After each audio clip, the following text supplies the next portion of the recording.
شاعر پہلے شعر کے مفہوم کو اس طریقے سے واضح کرنا چاہتا ہے کہ میرے جو پڑوسی ہیں، میرے جو نیبرز ہیں، وہ اللہ کے فضل و کرم سے بہت اچھے ہیں، سیدھے سادے ہیں، اور اللہ تعالیٰ ایسے پڑوسی ہر ایک کو میسر کرے۔ کئی دنوں سے ان کی میری جو ہے ملاقات ہے، شناسائی ہے، جان پہچان ہے، نہ کبھی درمیان میں کوئی جھگڑا ہے، نہ کوئی تو میں ہے، نہ کوئی انتشار ہے، نہ کوئی مسافت ہے۔ پھر اگلے شاعر صاحب کہتے ہیں کہ ہمیں بھی ان کا ہمیشہ خیال رہتا ہے، جہاں وہ مصیبت کے در پہ ہو ہم ان کا خیال رکھتے ہیں اور ان کی پریشانی کو دور کرنے کی کوشش کرتے ہیں، اور ان پر ہم بہت ہی بھروسہ کرتے ہیں۔ پھر اگلے شعر میں شاعر کہتا ہے کہ کوئی چیز اگر وہ ہم سے لے لے، کوئی چیز کم ہو تو وہ ہم سے لے لے، اور کوئی چیز کی اگر وہ ہم کو ضرورت ہے تو وہ ہم کو دیتے ہیں۔ ہم ہمیشہ بیک وقت صحیح لین دین کرتے ہیں، درمیان میں کسی کا انتشار نہیں ہوتا۔ اور جو تہوار بار ہمیشہ آتے ہیں، ہم ایک دوسرے کو اپنے گھر پر مدعو کرتے ہیں، بلاتے ہیں، اور ان کی خاطر و مدارات کرتے ہیں، عزت کرتے ہیں، خاطر تواضع کرتے ہیں، اور وہ ہمیشہ ان کا در جو ہے ہمارے لیے ہمیشہ کھلا ہے، اور ہمارا در بھی ان کے لیے ہمیشہ کھلا ہے، اور ہم دونوں ایک دوسرے کے غم میں ہمیشہ شامل حال رہتے ہیں۔ اور بچے بھی جو ہے ان کے جو ہے بڑے سلیقہ مند ہیں میرے پڑوسی کے، ان کے اندر طریقہ ہے، سلیقہ ہے، بس وہ اس شعر پر شاید کہ سلیقہ اور طریقہ بھی عجب چیزیں ہیں دنیا میں، چمن کی خاص بھی کتنی بھلی معلوم ہوتی ہے۔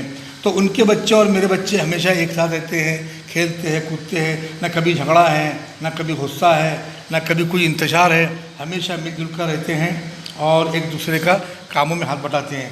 ہم ان کی مدد کرتے ہیں اور ہمارے پڑوسی ہمیشہ ہماری مدد کرتے ہیں۔ میری دعا ہے کہ اللہ تعالیٰ ہمیں جو پڑوسی میسر ہے وہ ہر ایک کو ہمارے جیسا پڑوسی میسر کرے۔ پیارے بچوں، اس میں کچھ الفاظ آئے ہوئے ہیں، میں اس کے معنی آپ کو بتا دیتا ہوں۔ آشنائی اس میں آیا ہوا ہے۔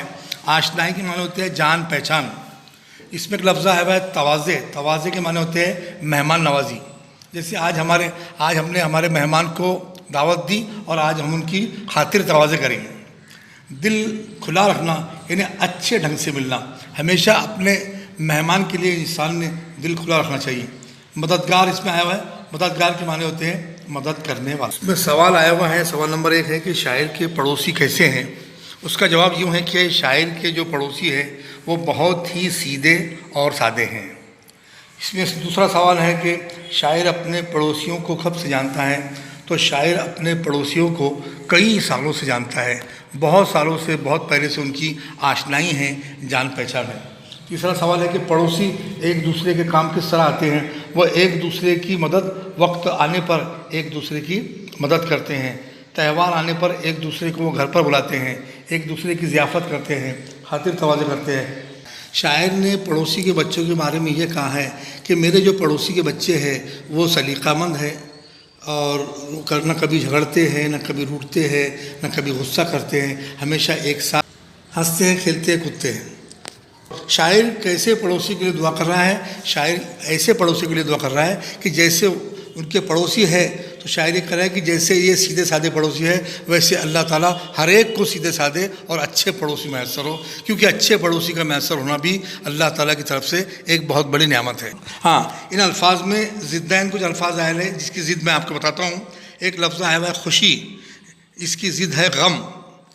ایک لفظ آیا ہوا ہے عزت، جس کی ضد ہے ذلت۔ ایک ہے ہنسنا، ہنسنا اس کی ضد ہے رونا۔